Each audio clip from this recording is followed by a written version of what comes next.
მოდით ვირფასო ტელემაყურებლებო, გრძელდება ჩემი და თქვენი ურთიერთობა და როგორც დაგვერდით, ჩამოგიერთვით სტუმართან ერთად, ძალიან სასიამოვნო სტუმარი ყავს დღეს გადაცემაში. ზოგადად განებივრებული ვარ ხოლმე აი ამ კუთხით, რამეთო ყოველთვის ვსტუმრობენ არაორდინალური საინტერესო ადამიანები, გულწრფელები, რაც თავარია და საკუთარ პროფესიაზე შეყვარებულები. მით უმეტეს ეს ადამიანი პირველად გვეწვია გადაცემაში და ძალიან მოდურ, ძალიან ტრენდულ და ძალიან საინტერესო საკითხზე უნდა ვისაუბროთ, რასაც ტატუირება ქვია და რომელიც ძალიან დიდი ინტერესის სფეროში არის მოქცეული თუ გადავხედავთ სტატისტიკას და იმ ადამიანებს, რომლებიც ჩვენს ირგვლივ არიან ყოველდღიურად. მაშასე გადაცემის სტუმარი გახლავთ ტატუ-მხატვარი ოლეგ კრავჩენკო, რომელსაც აქ მივესალმები. ოლეგ, გამარჯობა.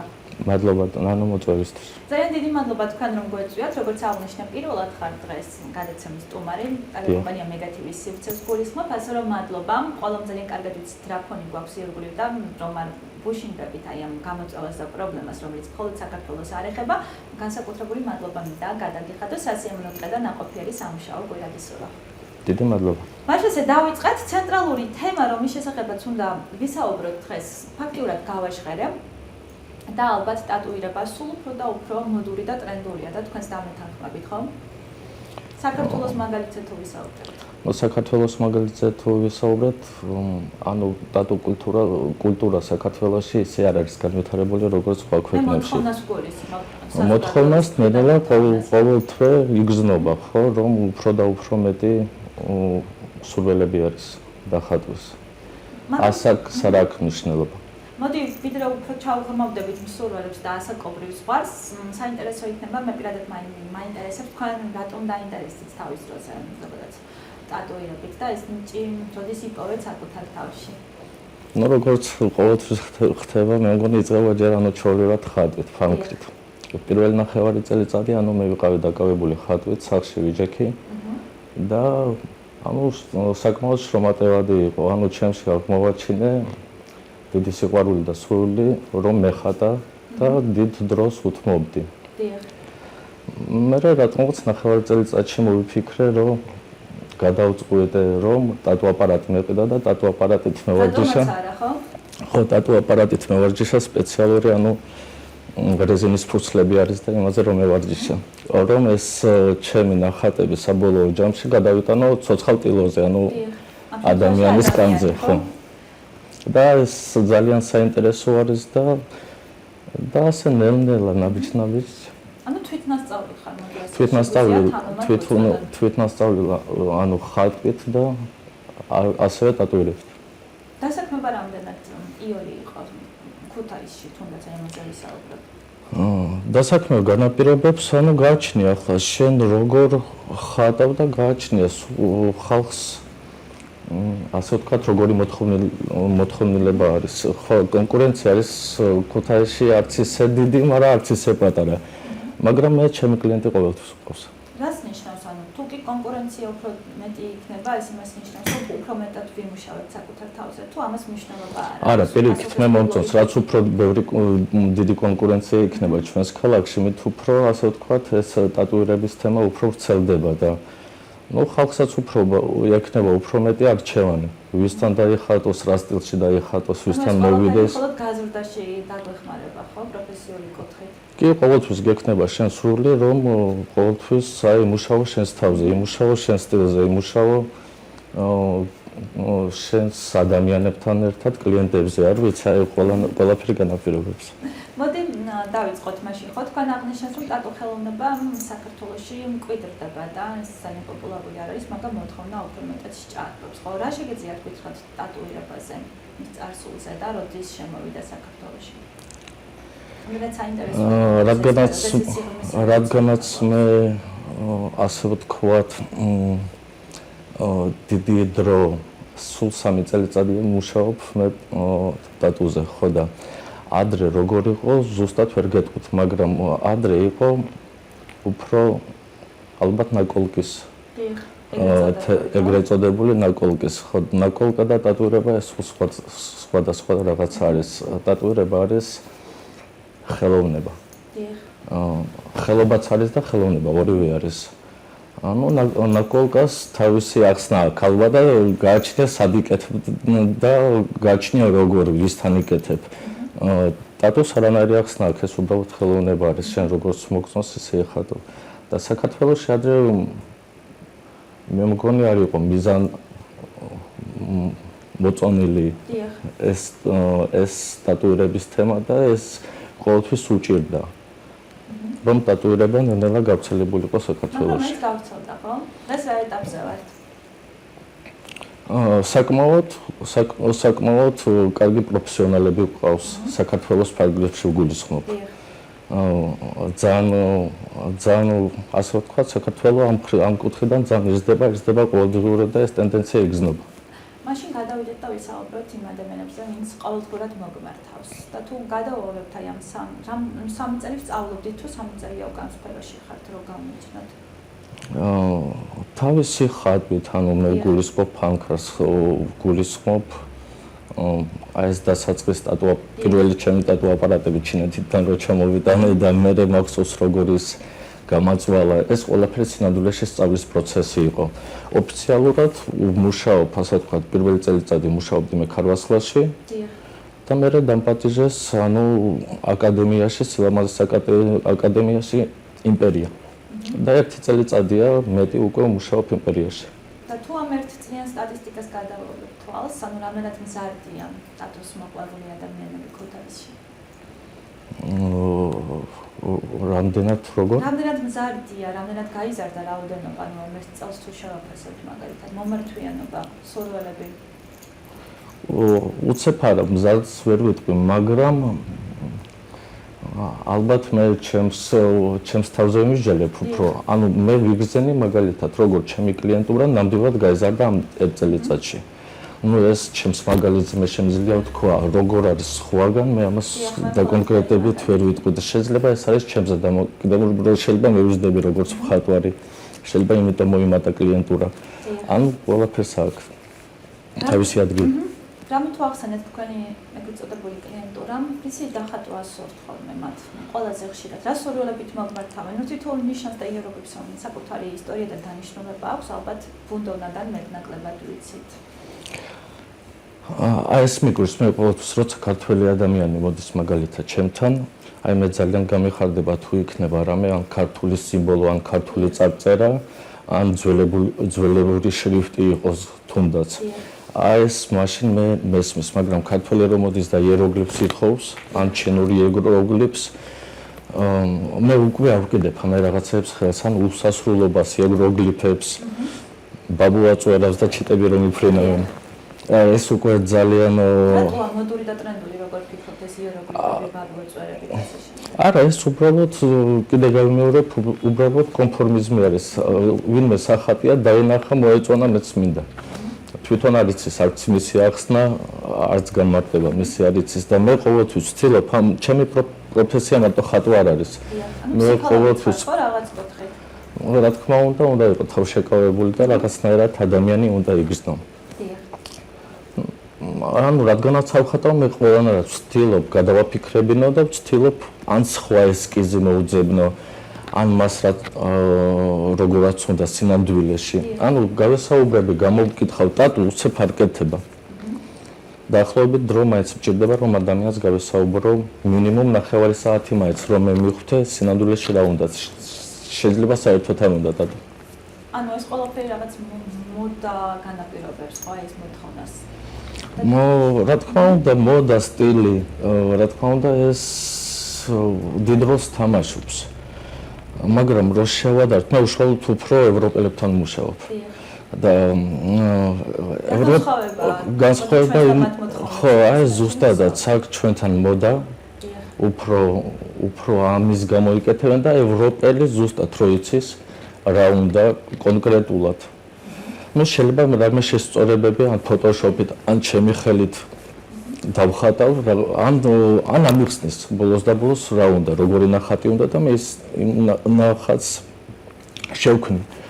მაგრამ ზუსტად ვიცი ევროპელი რომ დარწმუნებულია ზუსტად 100%-ზე რა უნდა. და ქართველებთან იშვიათად. მით უმეტეს არასრულწლოვნები თუ არიან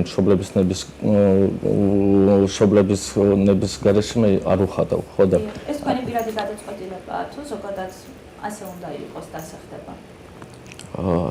ეს ჩემი აზრი არის, ხო, გადაწყვეტილება როგორ ეს ჩემი აზრი არის.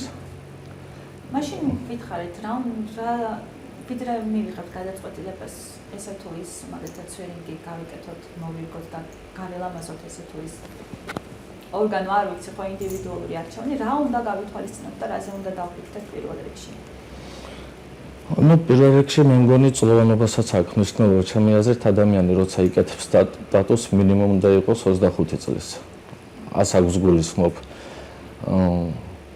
ცოტა ცხოვრებაც უნდა ესმოდეს, საკუთარი თავი უნდა იყოს ნაპოვნი. და ამის მიხედვით უკვე თვითონ იცის სინამდვილეში რა უნდა.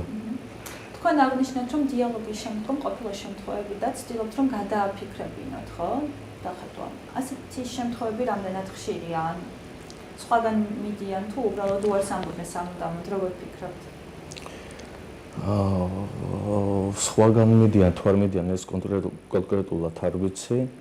მე იყო შემთხვევები, რა თქმა უნდა, სხვაგანაც იყვნენ წასულები, მაგრამ რასაც ნიშნავს გადაფიქრება, ანუ მე ვატყობ ადამიანს ის რო ყოფნობს, უნდა დადო საერთოდ ან არ უნდა და იქნებ მოიფიქრო 1-2 თვე და ორ თვეში შეიძლება სხვა ნახატი იპოვო, ან რაღაც სხვა იდეა ახალი შემომთავაზო და ორ თვეში ანუ მე იმას კი არ ვეუბნები საერთოდ არ უნდა დაიხატო. ანუ ვაძლევ პერიოდს უბრალოდ საფიქრალ დროს ვაძლევ, რომ უბრალოდ რამოდენიმე თვეში შეიძლება 1 წელიწადში მოვიდეს და ხოლმე იყო ასე მოსული უკან დაბრუნდა და მადლობას უთქვამთ, რომ კიდე კარგი მაშინ ის ნახატი არ დავიხატე და ხო, ადამიანს ეთყობა. სინამდვილეში უნდა. მოდი გავმიჯნოთ. რომლის кейსის მსურველები უფრო ხშირად მოდიან ხოლმე თქვენთან? ნუ ქალბატონები და ტატუირება მაინტერესებს. ზუსტად ვერ ვიტყვი, მაგრამ დაახლოებით მაინც 50-50-ზე. მაგრამ მუშაობა უფრო ასე ვთქვათ, გოგონებთან უფრო ადვილი არის. რას გულისხმობთ? რაში გამოიხატება გოგონების სიორი ამ შემთხვევაში? გამოიხატება მე უფრო კომფორტულად გრძნობ თავს, უფრო მსიამოვნებს მე თვითონაც მუშაობა, ხო, ლოგიკური არის, მაგრამ მეორე მხრიდან უფრო ტკივილგამძლეები არიან. ტკივილ ამტანები ხო? ამტანები ხო. ანუ როცა მუშაობ, მაგალითად ერთხელ რეგბისტი იყო ჩემთან მოსული, ისეთი დიდი იყო, თითქმის ვერ დავაჯინე, ვერცად კომფორტულად, ძალიან დიდი კაცი იყო და ლომს ვახატავდი. და შეწუხდა. პირველ 5 წუთში. ანუ ძალიან განიცდი და ხო და აქ გოგოებთან არ მქონდა მე ასეთი შემთხვევა, ან შეწუხებული იყო ან რაღაცა და პირიქით მე შემიძლია ვიმუშაო 5-6 საათი ზედიზედ და ზის თითქმის არაფერს არ გრძნობს. კაცები გრძნობენ უფრო. აი 2 საათის მანძილზე შეიძლება გაგაწვალოს. თქვენ ბრძანეთ, რომ არასრულწლოვანებთან არ მუშაობთ, მაგრამ მაინც დიფერენციაცია რომ მოვახდინოთ. ყველაზე პატარა ვისენაც გიმუშავიათ და ყველაზე ასაკოვანი ადამიანი მაინტერესებს ორივე სქესში. ყველაზე პატარა იყო 17 წლის. დიახ. მაგრამ მოიყვანა ანუ დედამისი. ხელმოწერა დატოვა დედამისმა, რომ თანახმარის, რომ მისი შვილი გაიკეთოს და რაღაცა პატარა ყვავილი გაუკეთა. საერთოდ ყველაზე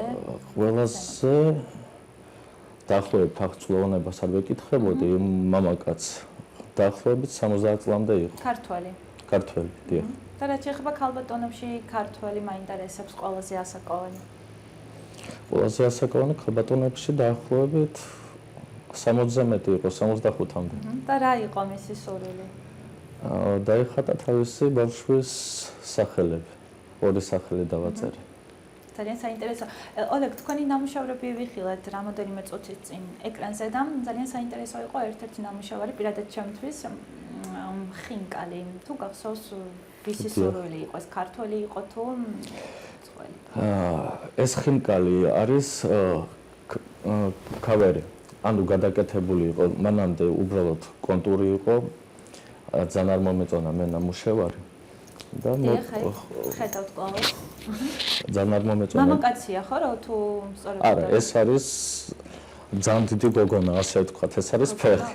ეს არის ფეხი და ეს გოგონა არის გერმანიიდან, გერმანელი იყო. ეთყობა ფიზიკურადაც ეთყობა ხინკალის ჭამა ძალიან უყვარს ხო და ხინკალის სხვა რო დაახატა, არ ვიცი ვინ დაახატა ხინკალი, უბრალოდ ჩემთან მოვიდა გადასაკეთებლად. და მე რაც შემეძლო. გადავალამაზეთ ხო ლამაზი ხინკალი? გადავალამაზეთ დაუმატე ჩრთილები. დიახ. და ეს პერეცას კაკილები და რადგან კმაყოფილი დარჩა უკვე გადავალამაზეთ. ძალიან კმაყოფილი დარჩა, ანუ იმასთან შედარებით რაც იყო. და სხვათა შორის ამის გამო მომიწვია გერმანიაში სამუშაოდ, მაგრამ უარი თქვენ? მე უარი. ანუ ხინკალმა განაპირობა თქვენი გერმანიაში მიწევა სამუშაოდ. ხო. აი რა კარგია. რადგანაც მოეწონა უბრალოდ კი. ოლეგ, ტკივილი აღნიშნეთ და ისიც ბრძანეთ, რომ დედოფლისის სქესის წარმოადგენები უფრო ამტანები ვართ. მაინც რა ტკივილზეა საუბარი და ამდენად გაუსაძლისია თუ ამ შემთხვევაში ატანა ზოგადად ფონზე თუ ვისაუბრებთ ინდივიდუალურია? არსებობს რა თქმა უნდა ტკივნეული ადგილები, ეს არის ეს ნიკნები, ასე შემდეგ, რბილი ადგილები, ეს ფეხები ზემოთ და ხელები ასევე. შიგნიდან მხრიდან. არსებობს, მაგრამ საერთო ჯამში ჩემი პრაქტიკიდან გამომდინარე მე ვფიქრობ, რომ ეს მაინც არის ინდივიდუალური, იმიტომ ადამიანს როცა უკეთებ ერთი და იგივე ადგილზე ერთს და ასევე მეორეს, ამას შეიძლება ეთკინოს, იმას შეიძლება საერთოდ არ ეთკინოს. მე მაინც ვფიქრობ, უფრო ინდივიდუალურისკენ გადავდივარ მე. და ალბათ ერთ-ერთი მნიშვნელოვანი რა ტატუირების დროს რაც შეიძლება განვიხილოთ, ეს არის ჰიგიენური ნორმები, ხო? რამდენად არის დაცული და რატო არის მნიშვნელოვანი ზოგადად ჰიგიენური ნორმები ეს არის ჩემი აზრით ამ პროფესიაში პირველი. ადამიანი თუ არ იცავს ჰიგიენურ ნორმებს, არანაირ დეზინფექციას არ უკეთებს ზედაპირების და სტერილიზაციას თავისი ტატუ აპარატების და ინსტრუმენტების საერთოდ არ აკეთებს, ანუ ის რისკის ქვეშ აყენებს ადამიანის ჯანმრთელობას ფულის გამო. ანუ ესეთი ტატუირებშიკები არ არიან ტატუირებშიკები, ტატუ-მხატვრები. დიახ. არც უნდა იმუშაონ. იმიტომ პირველ რიგში არის ადამიანის ჯანმრთელობა და მერე უკვე შენი ნახატები და ფული. ადამიანის ჯანმრთელობა არის პირველი. და ყველაფერი აბსოლუტურად მე როცა მუშაობ სტერილიზაციას, ავტოკლავირებას და ამას თავი რო გავანებოთ, მე ყველაფერს, რასაც ხელით ვეხები, ყველაფერს ვფუთავ ცელოფნებში. ანუ მაღალ დონეზე თლიანობაში ეს ჩემი ხო ინვენტარი ნატურა მაგიდა და ასე შემდეგ ვფუთავ ცელოფნებში, რომ დარწმუნებული ვიყო, რომ აი კლიენტის წასვლის მერე ამ ცელოფნებს მე გადავაგდებ და თავიდან გავასუფთავებ ოთახს. და მეც თვითონ ვარ ამით თქმაყოფილი და დარწმუნებული. და რა თქმა უნდა, მასალა უნდა იყოს ერთჯერადი. გულისხმობ ნემსებს. და რაც შეეხება ტატუ ვიშრომეთ, მივიღეთ ნამუშევარი, ხო, სასურველი, ალბათ ძალიან მნიშვნელოვანია შემდგომ მისი მოვლა. როგორ უნდა მოვუარონ ტატუს? ეს კიდე მთავარი ფაქტორი არის, ხოლმე მე ადამიანს როცა გავუკეთებ ტატუს, წინასწარ ვიცი, რომ ეს არ არის ამის მომვლელი საერთოდ. ეთყობა. ის ამბობს, კი, მე მოვვლი და სინამდვილეში ჩემ ნამუშევარს დროთა მანძილზე აპუჭებს. როგორ შეიძლება გავაპუჭო? ანუ ძალიან კანის რეგენერაცია, ანუ აღდგენა ხდება ერთ თვეში დაახლოებით.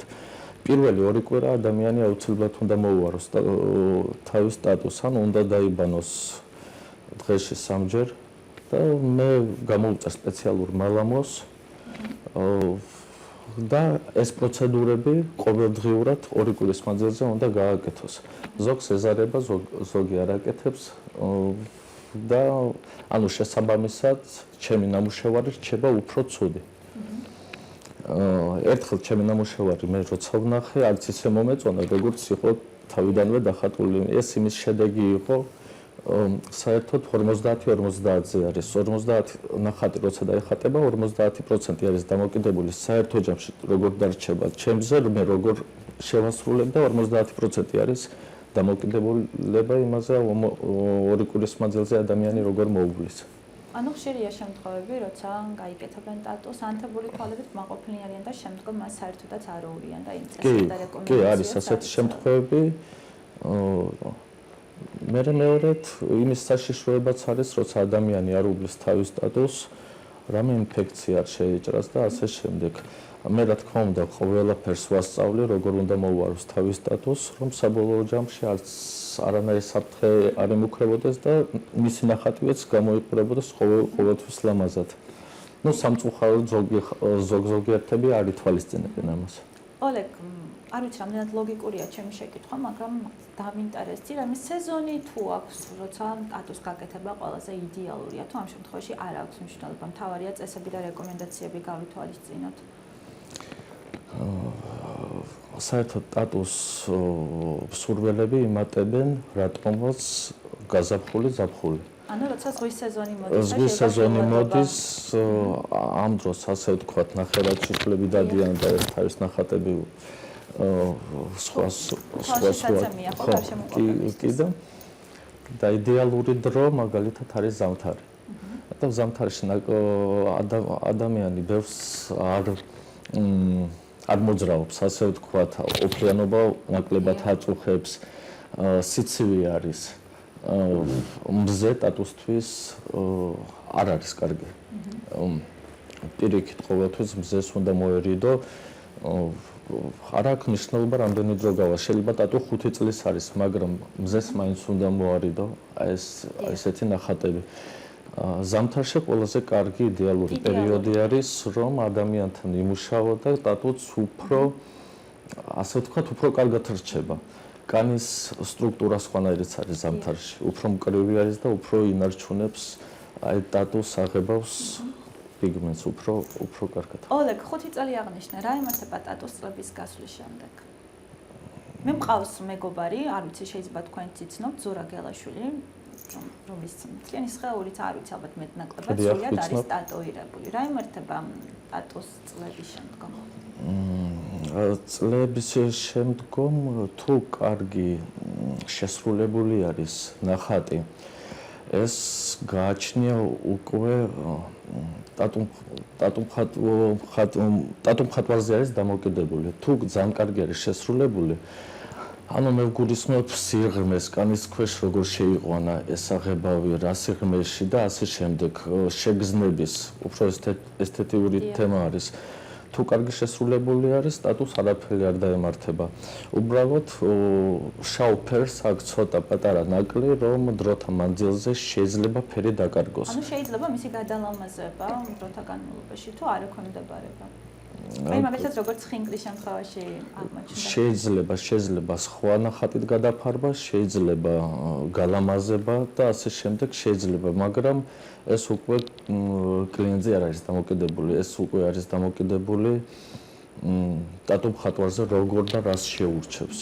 მიუხედავად იმისა, შეიძლება კლიენტს არ მოეწონოს ის ნახატი, მაგრამ ის ნახატი ფარავს მანდა მაინც იმ.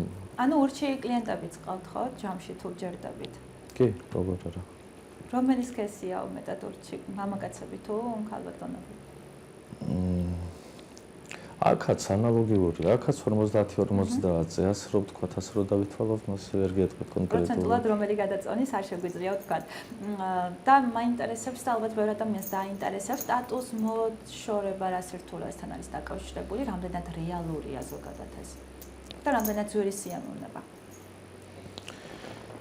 ძალიან ძვირი სიამოვნება არის.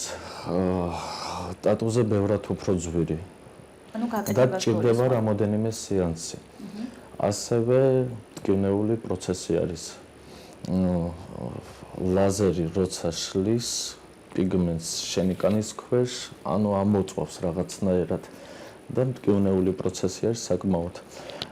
რაც შეეხება თუ ტატუ არის ახალი გაკეთებული, იმის წაშლის ლაზერით შანსი არ არსებობს.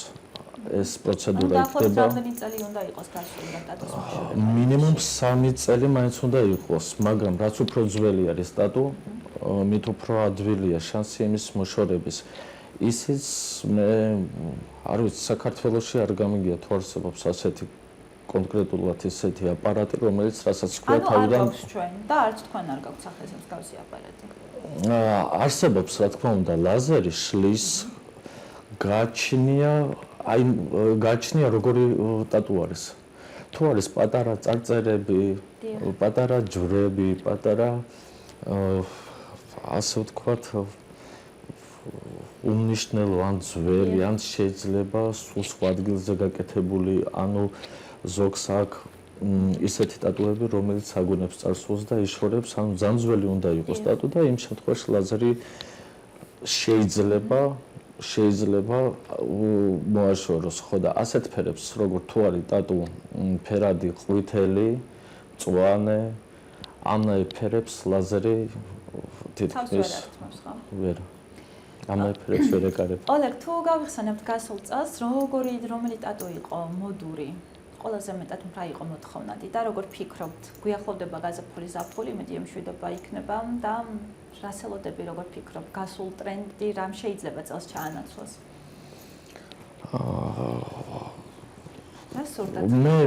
მე ხო არ მესმის ასე ვთქვათ, ტატუს რომ მივანიჭო სიტყვა მოდური. ჩემთვის კარგი და ლამაზი ტატუ არის კარგი შესრულებული და თუ მით უმეტეს სირთულე შეიცავს. იეროგლიფს გულისხმობ თქვენ ბრძანეთ რომ ხშირად მოგმართავენ ქართველი. ხშირად ახლა ხო ყველაზე მოთხოვნადი. მოთხოვნადი ყველაზე იყო სხვათა შორის უსასრულობა. და მე დავხატე ეს უსასრულობა ალბათ უკვე 1000 ჯერ. და მე გადავწყვეტე ეს უსასრულობაზე ვასწავლოთ, ანუ ვინც არ უნდა მოვიდეს ჩემთან და რაც არ უნდა გადამიხადოს, მე მას უსასრულობას უკვე ხელს არ ვუკიდებ, არასოდეს. ხო, მე მინდა რაღაცა, ასე ვთქვა, ჩვენს ქალაქშიც რაღაცა ცვლილებებით შევიტანო, რომ ეს უსასრულობების დრო ხო, ბაბუაწვერების დრო და ასე შემდეგ, ჩიტების, პატარა ჩიტებს იხატავენ კიდე. არსებობს ბევრი საინტერესო და უფრო ლამაზი იდეები. არსებობს საიტებზე, არსებობს საერთოდ ტატუ-მხატვართან რომ ის მოგეხმარება, მაგრამ რადგანაც სხვა სახატია უსასრულობა, სულად ნიშნავს იმას, რომ თქვენც უნდა გქონდეს ეს სრულად უსასრულობა. როგორ ფიქრობთ, წელს რა იქნება მოთხოვნადი? როგორც აღნიშნეთ, უსასრულობას უარი უთხარით. დარჩება იგივე სურვილები. თუ ჩაანაცვლებს სხვა, როგორ ფიქრობთ? თითებზე უყვართ რატომღაც კიდე გოგონებს, ანუ ხინდის სტილში. ეს ბოლო პერიოდში მოთხოვნადი არის, წარწერებიც არის მოთხოვნადი. მაგრამ ეს უსასრულობა პირველ ადგილზე იყო ყოველთვის და მე არ მგონია რომ ამ წელიწადს რამე შეიცვალოს. მაგრამ თქვენ უარს ამბობთ პრინციპში. მე ხო, იმიტომ რომ მე მაგ უსასრულობის გარდა მე შემიძლია სხვა კლიენტი მივიღო და სხვა კლიენტს უფრო კარგი დავახატო და დრო იმაზე დავხარჯო უფრო კარგ ნახატში ვიდრე უსასრულობაში, რომელიც ნამდვილად მართლა არ მომწონს არც იდეოლოგიით, არც და ისედაც. ოლეგ, ვიდრე დაგემშვიდობები, სასიამოვნო იყო თქვენი სტუმრობა. აღნიშნეთ, რომ ტატუს მოცილება და მისი სირთულები იმისათვის, რომ არ დაგჭირდეს ტატუს მოშორება და იმისათვის, რომ მივიღოთ სწორი გადაწყვეტილება, მოდით შევეჯამოთ დღევანდელი ეთერი, რა შეგიძლია ურჩიოთ მათ, ვინც დღეს გადაწყვეტს უშუალოდ რაიმე დაიხატოს სხეულის რომელიმე ზონაზე, თუ უბრალოდ მომავალში აუცილებლად გაუჩნდება ამის სურვილი. პირველ რიგში რაზე უნდა დააფიქრდნენ ისინი? პირველ რიგში უნდა უნდა ჩამოყალიბდნენ თავის იდეაში ზუსტად რა უნდათ. მე როცა იპოვიან ტატუ-მხატვარს, აუცილებლად უნდა დაათვალიერონ მისი პორტოფოლიო. როგორ ხატავს, რა სტილში ხატავს, როგორი ნახატები აქვს. იმიტომ რომ ძალიან მნიშვნელოვანი არის ეს კლიენტის და ტატუ-მხატვარის შორის არსებობს სიმბიოზი. შეგრძნება ერთმანეთიც, გააჩნია, შეიძლება ადამიანი კარგად ხატავდეს, მაგრამ თქვენ ერთმანეთთან ვერ მოძებნეთ საერთო ენა. ასეთი რაღაცებიც არსებობს. ტატუ არის ძალიან მნიშვნელოვანი, ეს არის ხდება შენი ცხოვრების ნაწილი, რომელიც შენ უნდა ატარო ცხოვრების ბოლომდეც და იმისიქაც კიდეც. რამოდენიმე ასე ვთქვათ პერიოდი. იმიტომ არის ძალიან ასე ვთქვათ ფრთხილად ამ საკითხთან დაკავშირებით უნდა კონდეს მიდგომა. რას ურჩევ მე ადამიანებს რომ ყოველთვის გაესაუბრონ ტატუ-მხატვარს, იმიტომ რომ ის აუცილებლად ურჩევს რაღაც ახალ იდეებს და ამის შემდეგ ასე ვთქვათ, ორივე გადაწყვეტავენ, ერთობლივად გადაწყვეტავენ. ანუ პირველ რიგში მოусმინოთ საკუთარ ეგოს, ჩამოვყალიბდეთ რა სურს, შემდგომ მოხდეს ეგრეთ წოდებული ქიმია ტატუ-მხატვარსა და ეგრეთ წოდებულ კლიენტს შორის და ამის შემდგომ ალბათ იქნება რაიმე შეჯერდებით, ხო? ან შეჯერდებით. კი, აუცილებლად მასე ხდება. ახლა შეიძლება ადამიანს ჰქონდეს ნახატი არჩეული მოდის და ტატუ-მხატვარის საერთოდ არ ეკითხება, უცებ დაახატავს. უსასრულობას მაგალითად. მე ყველანაირად ვცდილობ, რომ უსასრულობა არ დავახატო და გადავაფიქრებინო და სხვა რაღაცა დავახატო. აი მაგალითად თუ კი მოვიდა წარსულში X ადამიანი და სურდა უსასრულობა, რა შესთავაზი ალტერნატივად გახსენდება ასეთი? მე დავინტერესდი იმდენ გზის ახსენეთ უსასრულობა. ანუ არის უსასრულობა არის ეს მინიმალიზმი, ასეთი სტილისტიკა. მინიმალიზმში მე შემიძლია შემოვთავაზო თუნდაც ყვავილები რაღაც ლამაზი და ასე შემდეგ. არსებობს ბევრი 1000 იდეა არსებობს. საიტი არსებობს ამისთვის. თუ საიტზე მანდ-მაინც არ მოეწონა, მაშინ მე შემიძლია შევასრულო, ჩემი ხელით დავხატო სპონტანურად. და თუ მოეწონა, რა თქმა უნდა, თუ არ დამიჯერა, მაგალითად, ან თუ არაფერი არ მოეწონა, მე უსასრულობას მაინც არ დავახატავ.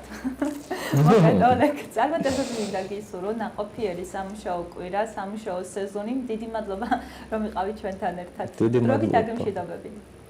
დიდი მადლობა, ვინც აფასებს ჩემს ხელოვნებას და მადლობა მაყურებელს და მადლობა თქვენ. დიდი მადლობა, დროებით დაგემშვიდობები, იმას დავიტოვებ, რომ კვლავ შევხვდებით ერთმანეთს. ძვირფასო ტელემაყურებლებო 13 საათი 40 წუთში შესრულდა ამასობაში სრულიად საქართველოში. გადაცემის სტუმარი გახდათ ტატუ-მხატვარი ოლეგ კრავჩენკო. მე ვფიქრობ, რომ ძალიან საინტერესო რჩევები და რეკომენდაციები არ დაიშურა ამ კეთილმა ადამიანმა სწორედ რომ თქვენთვის და იმედს დავიტოვებ, რომ აუცილებლად გაითვალისწინებთ გადაწყვეტილების მიღების პროცესში. ჩემი და თქვენი ურთიერთობა კი რა თქმა უნდა რამოდენიმე წუთში კვლავ გაგრძელდება, ასე რომ დაგველოდეთ დროებით.